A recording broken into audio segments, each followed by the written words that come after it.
It has changed only in terms of the compliance with the mandate of our Constitution, which says that we must pursue an independent foreign policy.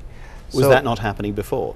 Yes, because in many ways, because of our special relationships, even with the United States and other countries, somehow we took for granted the fact that our Constitution also mandates that we should be friends with everybody, not only with friends with some, but then make others as enemies. And this is where the change has really taken place much. The President said that we were going to pursue closer ties with China, notwithstanding the dispute that we have with China in the South China Sea, also closer ties with Russia.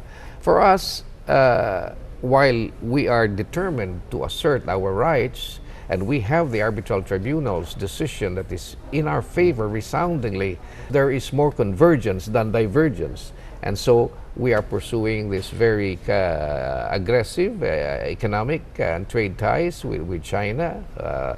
We have also opened up the possibility of cooperation in the area of infrastructure development and so on.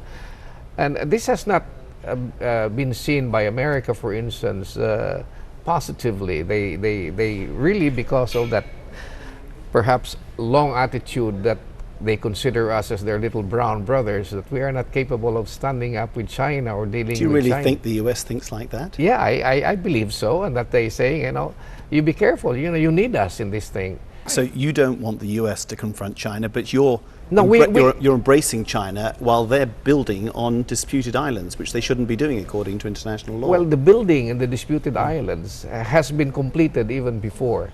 So you're accepting that as a fait accompli?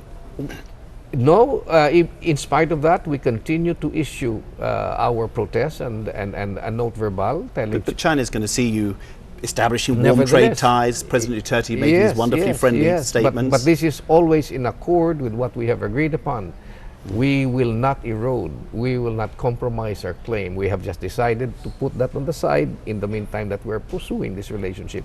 On the other hand, the United States would like us, for instance, to join them in joint patrols and exercises in the South China Sea, as if to show that we are doing this against China's perceived aggression. Now, we feel that that is not in our paramount national interest. What did President Duterte mean last year when he said he wanted to break with America? I think he was breaking from the traditions of the past, and this is very clear. He wanted to break from the dependence. I'll explain this. Now we have non-traditional security threats that we could still pursue. So the fight against terrorism, we can have joint exercises on that. The fight against illicit drugs, transnational crimes, even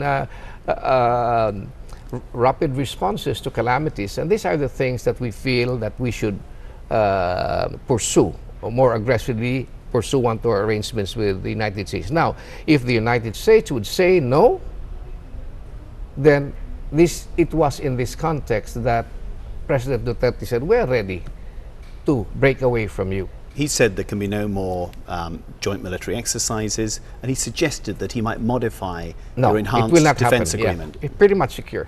Incidentally, the Mutual Defense Treaty also said that part of the purpose of this treaty was to enhance our military capacity to stand on our feet to defend ourselves. How many years have passed? Our defense capabilities we're still dependent on America for this. And this is the kind of breaking away, an attitudinal breaking away from that thing that the President had also emphasized. The same way with economic relationships.